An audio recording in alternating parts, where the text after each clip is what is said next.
هاي يا جماعة.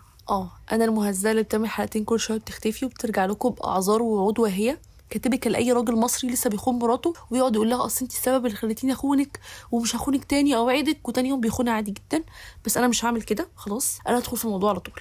بس انا بدخل في الموضوع على طول محتاجه بس افكركم كده بحاجه بسيطه، انه على بعد مسافات صغيره منكم في ناس كتير بتعاني في اماكن مختلفه والسبب واحد. فاتمنى السلام لكل بقاع الارض ما عدا واد الكلب اللي احنا عارفينه. المهم انتوا اخباركم ايه؟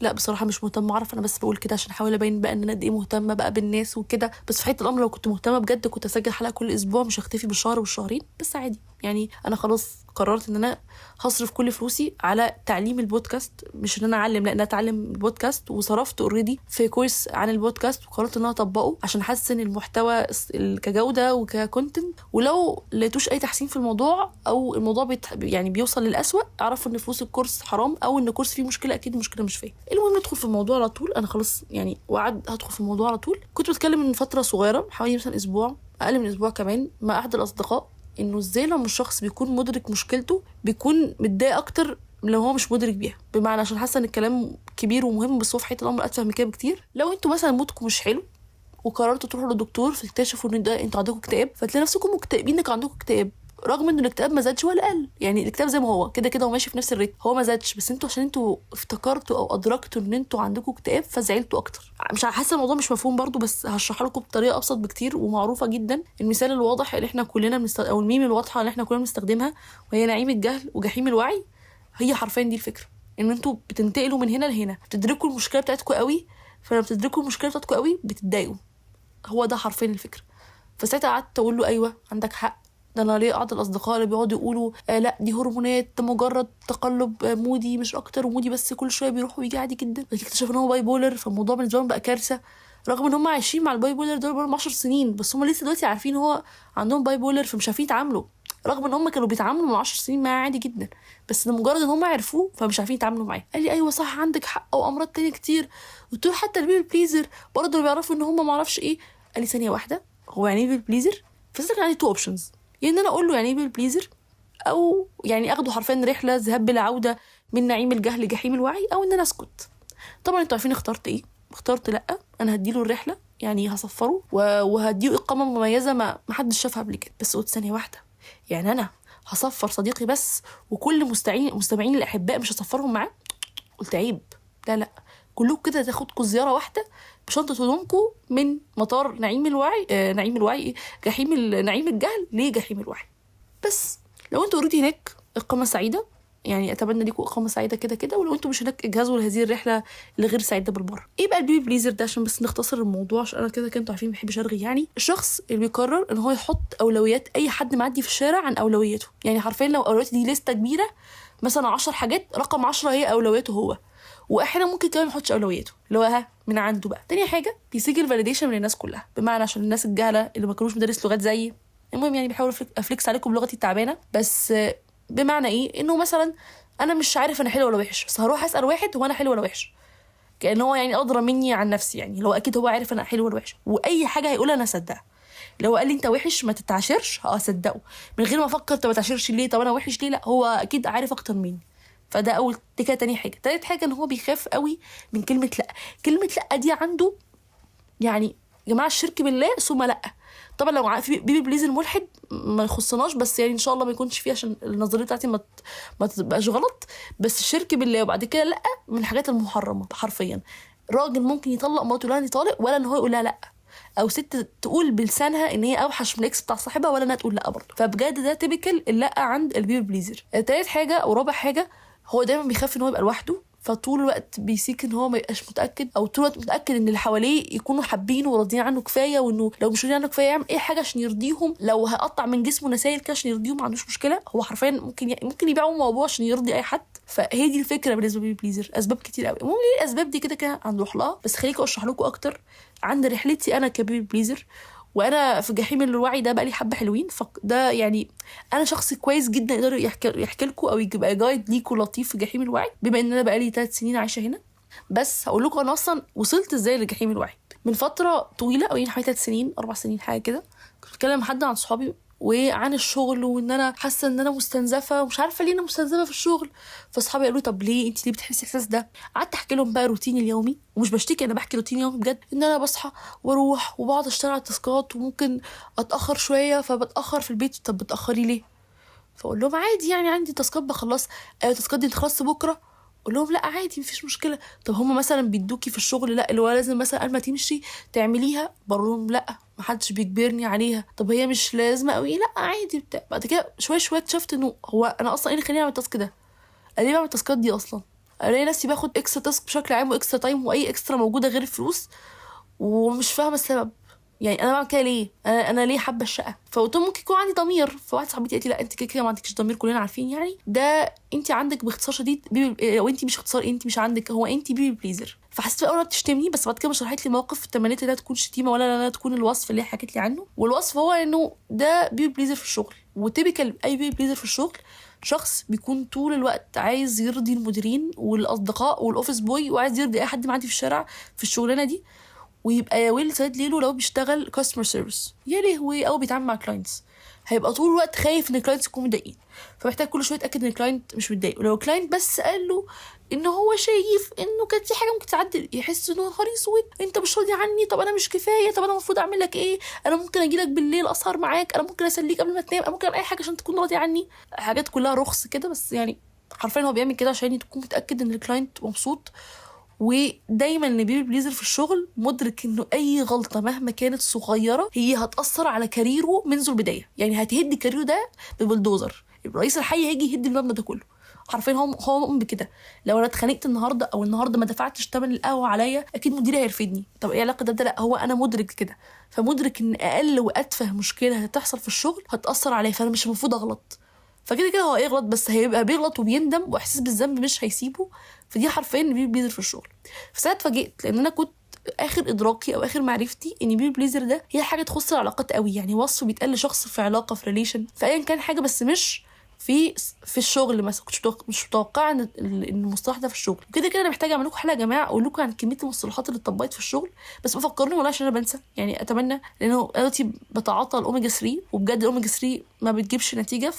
بليز كده ريمايندر في الكومنتس لو في اي حاجه انا وعدتكم بيها، حتى لو وعود كاذبه او انتوا او وعود وهي، قولوا بس ان انا كنت بوعدكم الوعود دي، ولو انا اكتشفت ان دي وعود وهي من عندي مش هعملها يعني، بس لو ده كان وعد حقيقي هعمله. المهم يعني انه مش بس في الشغل، او قصدي مش بس في علاقات، كمان في الشغل. وطبعا في العلاقات المتعارف عليه ان الشخص اللي بيضحي قوي عشان اللي حواليه، والشمعه اللي بتنور عشان او تحترق عشان اللي حواليها تنور، والكلام الرخيص ده كله مبني على فكره انه طب لا ايه المشكله؟ ما حاجه حلوه ان شخص يكون بيضحي لحد غيره، ودي حاجه وحشه ان احنا نقابل ناس بتضحي وبتحب الخير اللي حواليها. لا انت حضرتك حاجه كده هبال او عبيط او مبتز، حاجه من الثلاثه. ان انت شخص مدرك ان الشخص اللي بيضحي عشانك ده شخص كويس، ما بتفكرش ان هو الشخص ده هو بيعمل ايه عشان يضحي عشانك. بمعنى انه في فرق ان هو يكون بيضحي وبيخرج خروجه المره دي عشان مثلا يرضي صاحبه، في فرق ان هو عايش عشان يرضي صاحبه. دي مصيبه، لانه في الاخر هيدرك انه ما عملش حاجه في حياته. ايه ده؟ واو انا ما عملتش اي حاجه ليا. والمثال اللي انا اتفاجئت بيه قوي يا جماعه من ضمن الامثله اللي كنت بتكلم فيها مع حد عن بيبي بليزر، هو فيلم الناظر. انتوا متخيلين فيلم الناظر ده؟ هو بجد الستوري لاين بتاعته ان واحد بيبي بليزر ما بيعملش حاجه غير ان هو يرضي اهله، بيكتشف بعد وفاه ابوه وبعد يعني ادراك امه للموضوع ان هو ما عندوش حياه، وان هو يقرر ان هو يتخلص من كونه بيبي بليزر ويحاول يكتشف نفسه ويبحث عن ذاته. ده بجد ستوري لاين بتاعت فيلم الناظر. هل انتوا تصدقوا ان دي الستوري لاين؟ انا ما كنتش اصدق بصراحه، بس لما جيت فكرت قلت ايه ده؟ واو بجد. هي شخصيه صلاح هي تيبيكال بيبي بليزر، شخص ما عملش حاجه غير انه يرضي ابوه، ابوه يقول له روح كذا يروح كذا، امه تقول له روح كذا يروح كذا. طبعا يجي حد سخيف زي من شويه اللي قاطعني وقال لي الحب اللي هو طب ليه هو اللي بر اهله يعني يكون مش مضحي، قصدي ما يكونش يعني يكون بيبي بليزر، ليه ما يكونش شخص كويس؟ في فرق ان يكون شخص بيبر اهله وبيطيعهم، في فرق ان واحد بيطبق حياه اهله في حياته هو. يعني في فرق ان انا لو اسمع كلام ابويا وامي والكلام الجميل ده كله، بس ما طب يعني ما بقاش حياتي عباره عن تحقيق رغبات ليهم هم. تمام؟ فانت عندك مشكله مع بكره حلها، انا ما يخصنيش يعني. بس مش بس كده، مش بس برضو ده مش من ضمن الافلام اللي هو ايه ده اتصدمت في فكرته. من ضمن الافلام برضو اللي ايه ده انا اكتشفت بقى ان الفيلم كله قايم على فكره البيبي بليزر، وهو الفيلم المفضل ليه ومفضل لكل اصدقائي، واي فلاح ما بيحبوش فهو فلاح حرفيا مع الرخصه، رخصه الفلاحين. ما تكلمنيش لو انت ما بتحبش الفيلم ده، كده كده ما تكلمنيش في المجمل اصلا، وهو فيلم حب البنات. طبعا كده كده انا بتمنى السعاده وبقى يا بخت اي حد حضره في السينما، في سينما زاويه طبعا، مع البارتنر بتاعه الكرينجي. بس انا الحمد لله، مش الحمد لله، للاسف ما لقيتش بارتنر كرينجي يشاركني الفيلم. بس في دلوقتي فيلم في شقه مصر الجديده في سينما زاويه، فلو حد كرينجي زيي وحابب يتفرج على الفيلم يا ريت هسيب لكم رقم تليفوني في الديسكربشن كلموني وانا موجوده. المهم ان فيلم حب البنات ده هو بجد يا جماعه تجسيد واضح لفكره البيبي بليزر. تعالوا كده بالراحه نفكر في فكره البيبي بليزر او نطبقها في شكل الفيلم ده. شخصيه ليلى علوي شخصيه بتبدا الفيلم ان هي عايشه مع ابوها اللي هو مش شخص، يعني مش عايزه اشتم فيه، ما هو راجل مات الله يرحمه يعني، بس مصطفى ابو حجر وده يكفي، وما كانش زوج كويس ولا اب مناسب. بس هي حرفيا قررت ان هي ما تتجوزش الشخص اللي هي بتحبه التحفه الجميل احمد عز اللي بتعرفش بعياله، عشان تقعد مع ابوها اللي ستيل متجوز طوب الارض ومخلف طوب الارض ومش معترف برضه بعياله. فحرفيا هي قعدت معاه لغايه ما مات. وبعد كده يجي لها اخوات هي ما تعرفهمش، يعني ممكن تكون بس عارفه اسمائهم بالعافيه، وقررت ان هي تضحي بحياتها للمره التانية عشانهم، وهي لسه عارفاهم امبارح. بس لا انا هضحي عشانهم، هم دول بيحبوني اكيد، اي حد هيعدي اضحي عشانه. حرفيا لو كان السوبر ماركت عدى وقال لها انا ممكن اضحي عشانك، كان هيضحي عشانها جدا. فشخصيه ليلى علوي من اول الفيلم لاخره، مش لاخره قوي يعني، حرفيا تلتينه بيبي بليزر بشكل واضح جدا. وبتيجي بقى سبحان الله في التلت الاخير تكتشف انه مش هي تكتشف، ده هم اللي بيقولوا لها انت بيبي بليزر، يعني هم ناقص حرفيا كانوا يقولوها في الفيلم. اعتقد المصطلح ده لو كان متعارف عليه في 2001 2002 كانت هتقوله في الفيلم، انا متاكده. استاذ تامر حبيبي ما كانش هيضيع الموضوع ده وكان هيقوله، انا يعني انا مشهور من ده. فاللي هو انت ازاي بيبي بليزر كده، انت ازاي انا ده كده. حرفيا انا كنت عايزه اقولها في فيلم انت ازاي انا ده كده. هي حرفيا من اول دقيقه لغايه مثلا تلتين الفيلم بيبي بليزر، لغايه ما تكتشف في الاخر ان ايه ده، واو، هو انا ما كنتش المفروض اعمل كده، انا كنت المفروض بقى اشوف كاريري، اشوف الراجل اللي انا بحبه، انا ما اعرفش ايه. فبقى بيبي بليزر مع جوزي بقى، يعني هي انتقلت من بيبي بليزر لاهلها واخواتها لجوزها. واعتقد لو كان عملوا جزء تاني من حب بنات كنا هنشوف ازاي شخصيه ندى او يعني ليلى علوي جسدت البيبي بليزر مع زوجها بقى. اكيد دلوقتي بس هو مش معترف بيها، رميها هي وعيالها، بتحاول تجري وراه عشان هو وبيخونها، وتقعد تقول لا هضحي عشانه المره دي والكلام ده كله. انا متاكده يعني، متاكده شخصيه ندى دي هي هتكمل بنفس السيكونس ده. فحرفيا في افلام كتير قوي قوي قوي سبيشال الافلام المصريه او الدراما حتى المصريه اتكلمت عن شخصيه البيبي بليزر. يعني لو جينا فتحنا التلفزيون كده على اي فيلم مصري او مسلسل مصري هتلاقوا فيه كاركتر اكيد في النص بيبي بليزر، انا متاكده. يعني انا بجد مش يعني عايزه افتكر لكم اي فيلم اتكلم عن الموضوع.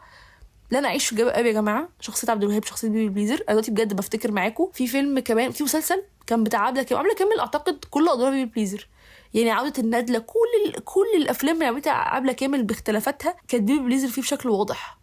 يمكن خالتي فرنسا والافلام دي مثلا الوحيده اللي ما كانتش فيها بيبي بليزر.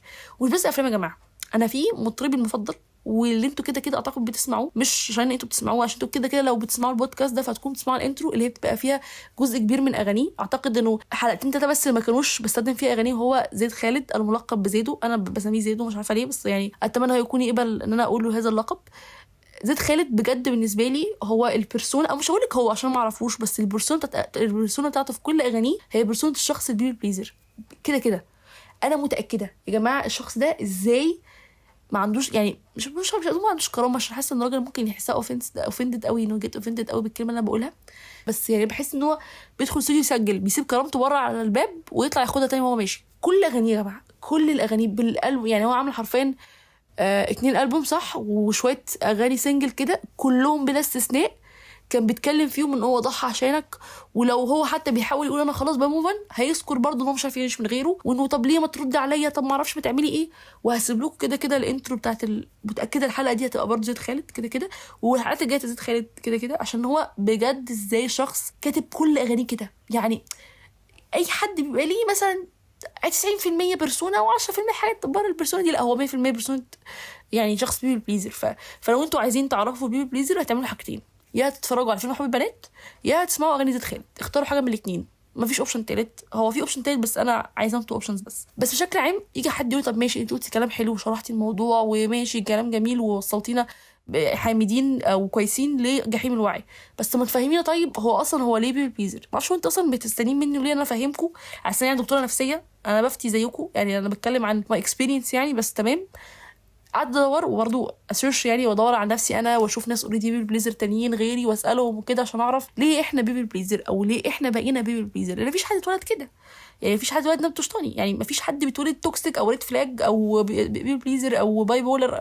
او ممكن حد يكون بيتولد باي بولر حسب لو ابوه وامه باي بولر يعني او انكزايتي. المهم مش هندخل في الامراض النفسيه، بس تمام ليه ممكن حد يبقى بيبل بليزر.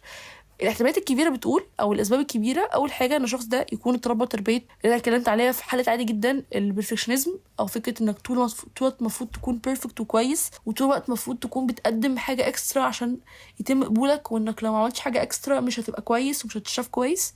فدي اول حاجه. قله ثقه بالنفس، ممكن حد ما يكونش واثق في نفسه فطول الوقت يبقى معتمد ان هو يمتد على ثقته بنفسه من العلاقات ومن الفاليديشن اللي هياخده من حواليه. ممكن خوفه من الوحده، شخص عنده خوف من الوحده بشكل عام فبيعمل اي حاجه عشان يفضل في علاقه، حتى لو العلاقه دي توكسيك، حتى العلاقه دي مؤذيه، بس هو هيعمل اي حاجه عشان يفضل فيها.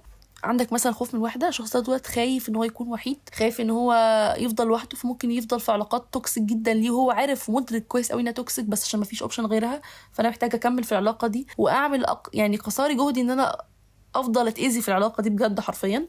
ممكن يكون الخوف من الخلافات او الخناقات، وزي ما قلت لكم البيبل بليزر بيشوف اي خلاف ايا كان العلاقه او شغل او اي حاجه هتاثر على العلاقه، رغم ان حقيقه الامر الخلافات دي زي ما انا اتكلمت، اعتقد في حلقه اكيد اتكلمت عنها في الموضوع ده، انا متاكده مش فاكره ايه، بس انا في حلقه اكيد اتكلمت عنها. لو انتوا فاكرين تقولوا في الكومنتس. فكره ان الخلافات دي حاجه صحيه جدا للعلاقات، لكن اي حد بيبل بليزر او عنده اي مشكله ليها علاقه بالعلاقات هيبقى شايف انه الخلافات دي حاجه وحشه جدا، وانه لو عنده خلافات يبقى هو العلاقه دي مش هتكمل والعلاقه دي مش احسن حاجه وكل الكلام ده. فالخلافات برضو الخوف من الخلافات والخوف من الوحده زي ما قلنا، والخوف من الرفض عندهم وحش قوي، فهم مش هيقولوا لا عشان ما يترفضوش، ولو قالوا لا ممكن الناس تشوفهم وحشين، فالناس فاحنا مش عايزين نشوف ناس وحشين. يعني انا حرفيا كانت نص مثلا صراعاتي في الكليه في المدرسه اني انا مثلا ما بعملش كذا، انا يا سيدي وحشه ما بعملش كذا، انت زي ما تعملش كذا، انت وحشه لو قلتي لا، فتبقى انت في صراع انك ممكن تماطل عشان ما تقولش لا، انت بتماطل بجد عشان ما تقولش لا. يعني انا حرفيا كنتش، بس انا مش شخص بقيت انا تحفه وجميله، بس مثلا مش عايزه اغش او اغشش كده كده اللي جنبي اللي في اجاباتي دي مش هتفيدك بشيء، انا متاكده. يعني لو انا غششتك اجابه فانت كده ضامن يعني الفشل مش النجاح، بس تمام لو انت عايز تضمن الصوت ما عنديش مشكله غش، بس انا مثلا مش حابه اغشش. فانك تقول انك مش حابب اللي هي حاجه حرفيا تخصك انت وترجع لك انت ازاي تقول لا مش حابب، انت وحش، انت كذا وانت كذا وانت كذا وانت كذا. فانا في الاول كنت بتضايق قوي، لا يا جماعه والله مش قصدي، طب انا احاول اقعد ابرر لهم، طب يا جماعه والله مش قصدي، طب انا ممكن اساعدكم، طب انا ممكن اعمل اي حاجه عشان اخدمكم، انا ممكن ارجع لكم قبل ما تدخلوا الامتحان بس مش عارفه اغششكم. انا حرفيا اديت خدمات ازيد من العادي لمجرد ان انا مش رافضي. وفي حاجه نسيت اقول لكم عليها، كده كده احنا كلنا بيتم ابتزازنا عاطفيا، يعني ده سلاح بيستخدمه اي شخص مش سوي ان هو يبتز اللي قدامه عاطفيا، او ممكن ما يكونش مدرك ان هو ابتزاز عاطفي. كده كده كلنا ممكن نضعف قدام ابتزاز عاطفي، بس يا جماعه البيبل بليزر بيضعف اضعاف. بيضعف ايه ده؟ بيبقى يعني ممكن يكتب شيكات على بياض لمجرد ان هو بيتم ابتزاز عاطفيا. يعني زي ما قلت لكم لو حد بيغشش او رافض ان هو يغشش وحد جه قال له لا والله ده انا هسقط السنه دي، انت المفروض تساعدني، المفروض تعمل ما اعرفش ايه، ممكن يقرر ان هو يغششه. لكن لو بيبل بليزر حصل الموضوع ده قدامه ممكن يديله الكتب بتاعته ويتبرع له الفلوس اللي معاه كلها عشان يكمل حياته الجامعيه بشكل افضل، بجد مش هزار. فالبيبل بليزر بيتاثروا جدا جدا بالابتزاز العاطفي، فلذلك يا سواد ليله اللي يكون بيبل بليزر ويتعرف ان هو بيبل بليزر. وانا دلوقتي مثلا ممكن يكون انا بقول بيبل بليزر عشان شويه انا قادره اكنترول الموضوع، لكن زمان لما انا ما كنتش مدركه الموضوع لا كانت سهل استغلالي بشكل مش طبيعي. فلو انتوا ادركتوا خلاص ان انتوا بيبل بليزر وانتوا حتى مش عارفين تكنترول الموضوع، ما تحاولوش على الاقل تبينوه اللي حواليكوا، عشان لا قدر الله ده احتمال كبير ان ممكن اللي حواليكوا دول يبقوا تيبيكال يعني اشخاص سيئه، فيلن في اي فيلم مصري حقير، ويقرر ان هو يستغل المشكله اللي عندك ويقرر ان هو يبتزك عاطفيا. لو كل ما يحس مثلا انت هترفض له حاجه، ولا مثلا انت عايز نتخانق معاك وانت عايز نزعل بقى ومعرفش، وهو حرفيا يقعد يشتغل في الصوت الابتزاز العاطفي ده لمجرد ان هو ياخد خدماته وخلاص، هو ضمنك، هو ضمن ان انت مش هتقول لا. فلو انتوا بيبل بليزر ومش عارفين تكنترول، على الاقل ما تبقوش انك بيبل بليزر لغايه اما تتعلموا ازاي تكنترول الموضوع. يجي حد يسالني طب انت قلتي كل حاجه ما عدا ان احنا نكنترول ازاي، لا انا مش عارفه حقيقي، يعني في المعلومه دي انا مش عارفه، بس اللي اقدر اقوله لكم ان انتوا فكروا في الحاجه اللي بتقولوها، بس دي الحاجه اللي انا نفعت معايا. يعني انا كنت كل ما بفكر في شيء انه انا ممكن انا مش هعمل كذا عشان خايفه ان انا اخسر حد، اقولها تاني فاكتشف ايه ده انت بيبل بليزر فاسكت فما اتكلمش. فحرفيا انتوا لو بيبل بليزر فكروا في المواضيع بصوت عالي اكيد مش في الشارع بس صوت عالي ليكوا، فكروا فيها ان انتوا كبير بليزر هترفضوا ده ولا تقبلوه. فلو لقيتوا نفسكم كبير بليزر رافضينه، فاعرفوا انه شخصيتكم بيبي بليزر هي اللي رافضه، مش شخصيتكم الحقيقيه اللي رافضه. سريعا يعني اتمنى ان انتوا لو كنتوا بيبي بليزر ما تتضايقوش، هي مش اهانه ولا سبه، هي حاجه سهله جدا تعيشوا معاها وتتقبلوها وتعرفوا تكنترول عليها، بس لو انتوا ادركتوها. واتمنى ليكم اقامه سعيده لو انتوا في جحيم الوعي، ولو انتوا دلوقتي في نعيم الجهل فانا كده فشلت الحلقه بتاعتي. بس يعني الحمد لله يعني انا وصلت بالخير في جحيم الوعي، وبطمنكم الجو هنا احسن بكتير من نعيم الجهل. ولو انتوا بتسمعوني لغايه دلوقتي فانتوا ناس محترمه ومتربيه، ما تنسوش تعملوا سبسكرايب على اليوتيوب او تعملوا فولو، او يعني ما اعرفش ممكن تعملوا ايه على انغامي وسبوتيفاي، لان يا جماعه خلاص بقيت على سبوتيفاي. وقريبا هكون على ابل بودكاست، بس ادعوا لي عشان انا خلقي ضيق وبكسل ارفع الحلقه على ابل بودكاست. ويلا باي باي.